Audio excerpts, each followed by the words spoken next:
नमस्कार। 10 मई को अर्धयुद्ध के सीज फायर की घोषणा हो गई। हालांकि सीज फायर के कुछ ही घंटे बाद पाकिस्तान की तरफ से गोलीबारी की गई और इस बात की पुष्टि विदेश मंत्रालय के सचिव विक्रम मिस्री ने रात को अपने प्रेस ब्रीफिंग में की। हालांकि उसके कुछ घंटे बाद हालात सामान्य हो गए और इस बात से बॉर्डर पर रहने वाले लोग, तैनात जवान और उनके परिवारों ने राहत की सांस ली होगी।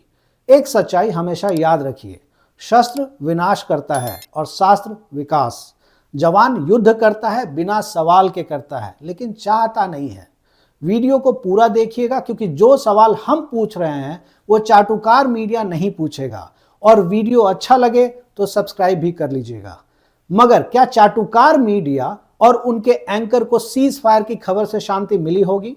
इसके जवाब के लिए 3-4 दिनों से मीडिया में चल रहे डिबेट को देखिए। भारत सरकार ने किसी भी तरह के अनवेरिफाइड खबर को न चलाने की एडवाइजरी जारी की थी। चाटुकार मीडिया और यूट्यूब चैनलों ने उसकी धज्जियां उड़ा दी। कोई कराची पर नौसेना लेकर पहुंच गया था और कोई इस्लामाबाद पर कब्जा करके अपने परिवार वालों का इंतजार कर रहा था ताकि ये एक साथ बैठ के आइसक्रीम खा सके। और यूट्यूब चैनलों ने तो कसम खा ली थी कि इस युद्ध के माहौल में वो अपना व्यूअरशिप 10 गुना बढ़ा के ही छोड़ेंगे।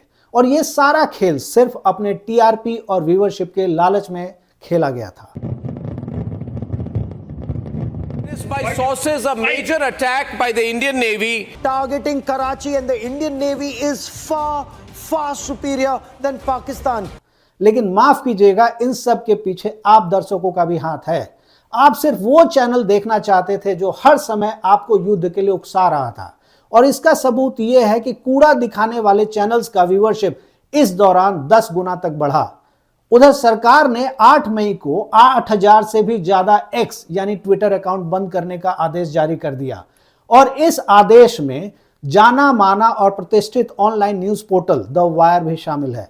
इस आदेश के खिलाफ बोलते हुए द वायर के फाउंडिंग एडिटर सिद्धार्थ वरदराजन ने कहा, मुझे फौरन एक नोटिस मिला उसमें कि this website has been blocked on the orders of the government. और इसमें कोई खास किसी मंत्रालय का नाम नहीं था, किसी सरकारी महकमे का नाम नहीं था, ना ही किसी कानून का नाम था। हालांकि 12 घंटे के बाद ही द वायर को फिर से ऑनलाइन बहाल कर दिया गया। इसके अलावा कई और जाने माने पत्रकारों के ट्विटर को सिर्फ इसलिए ब्लॉक कर दिया गया क्योंकि वो सरकार से सवाल पूछते हैं। और वहीं सिर्फ झूठ फैलाने वाले चाटुकार मीडिया के ऊपर सरकार का आशीर्वाद बना रहता है क्योंकि वो सरकार के चरणों में दंडवत रहते हैं। अब फिर से सीज फायर की बात पर आते हैं। आखिर ये सीज फायर कराने में किसका हाथ है? लड़ाई रुक जाना दोनों ही देशों के हित में है क्योंकि लड़ाई से दोनों देश के राजनेताओं को तो फायदा या नुकसान हो सकता है, मगर जनता को तो नुकसान होगा, इसकी गारंटी है। 10 मई को 5:30 बजे अचानक से डोनाल्ड ट्रंप का एक ट्वीट वायरल होता है कि अमेरिका की मध्यस्थता के बाद भारत पाकिस्तान पूर्ण सीज फायर के लिए राजी हो गए। अब सवाल यह उठ रहा है कि आखिर अमेरिका बीच में कैसे आया? सीज फायर की खबर का ट्रंप की तरफ से आना यह तो बताता है कि ट्रंप इसकी मध्यस्थता कर रहे थे। और अगर यह बात सही नहीं है तो भारत सरकार को ट्रंप के ट्वीट पर आपत्ति उठानी चाहिए थी क्योंकि ट्रंप ने साफ साफ अमेरिका की मध्यस्थता की बात मानी है।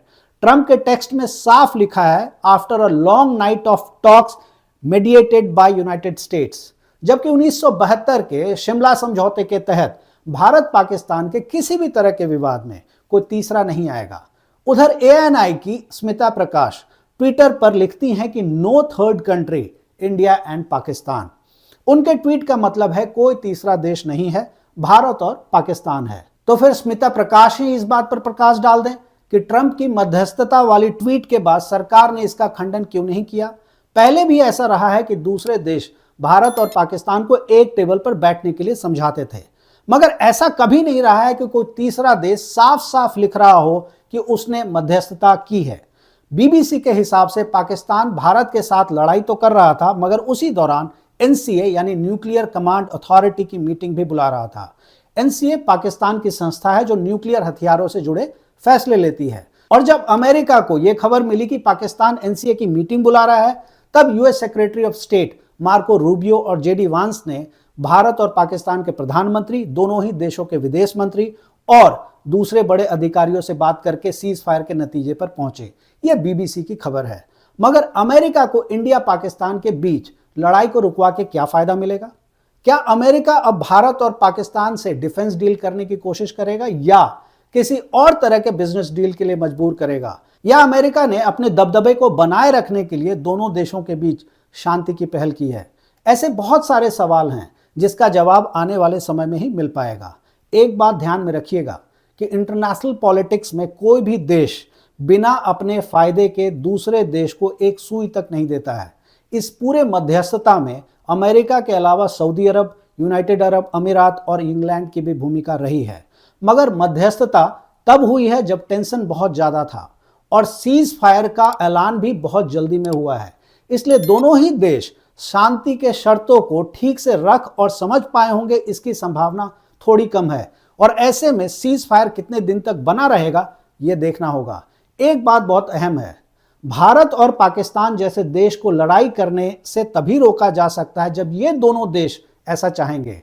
अब पाकिस्तान की आर्थिक स्थिति तो समझ में आती है, जिसके कारण वो दूसरे देशों के कहने से रुक गया है। मगर क्या भारत भी इतनी आसानी से किसी और देश के कहने से रुक जाएगा? कहीं भारत की अपनी बिजनेस लॉबी देश को सीज फायर की बात मानने के लिए मजबूर तो नहीं कर रही थी? ये सिर्फ एक सवाल है। हालांकि सीज फायर हर हाल में आम जनता के लिए ठीक है।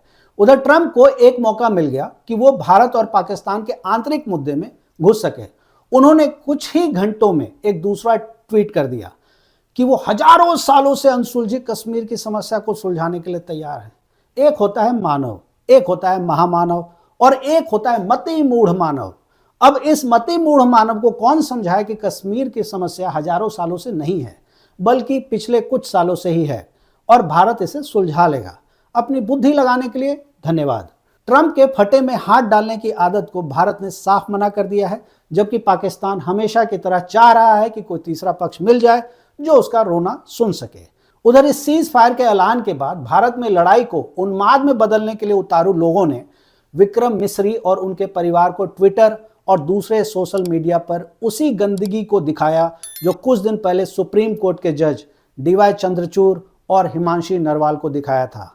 जी हां, विक्रम मिस्री को भी ट्रोल किया गया है। Foreign Secretary Vikram Misri is being trolled on social media, including the lady officers who accompanied him during those media briefings. All of them are being targeted with many, trolling them over the calling of the ceasefire. Vikram Misri specifically is also being trolled regarding his daughter. किस लिए? सिर्फ इसलिए क्योंकि वो सरकार की बात को हमारे सामने रोज रख रहे थे, अपना काम कर रहे थे। एक यूजर ने लिखा है कि उस ट्वीट को दिखाया जाए जिससे यह पता लगे कि दक्षिणपंथी लोगों ने ही उन्हें भद्दे ट्वीट किए हैं। यह सवाल बिल्कुल जायज है, मगर जब तक विक्रम मिस्री अपने ट्वीट को खुद नहीं दिखाएंगे तब तक कोई नहीं देख सकेगा। मगर इस यूजर की शांति के लिए मैं ये बता देना चाहता हूं कि द हिंदू अखबार के हिसाब से उन्हें यह धमकी तब मिलने लगी है जब उन्होंने सीज फायर की घोषणा की है। और ये ट्वीट बीजेपी के ऑफिशियल हैंडल से है, जिसमें सीज फायर जैसी बकवास बातों के लिए बीजेपी के लोगों के पास कोई समय नहीं है। अब यूजर खुद तय कर ले कि आखिर विक्रम मिस्री को ट्वीट किस सोच वाले ने किया होगा। मेरी बात को लिख लीजिए।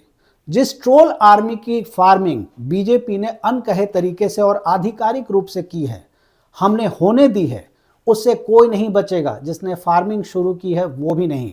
किरण रिजिजू ने भारत के सुरक्षा कवच को लेकर एक ट्वीट किया है और उनके ट्वीट पर एक बात बोलना चाहता हूं। सुरक्षा कवच का मतलब होता है कि वो किसी को नुकसान नहीं होने देगा। अभी जो हो रहा है वो बदला है, कवच नहीं।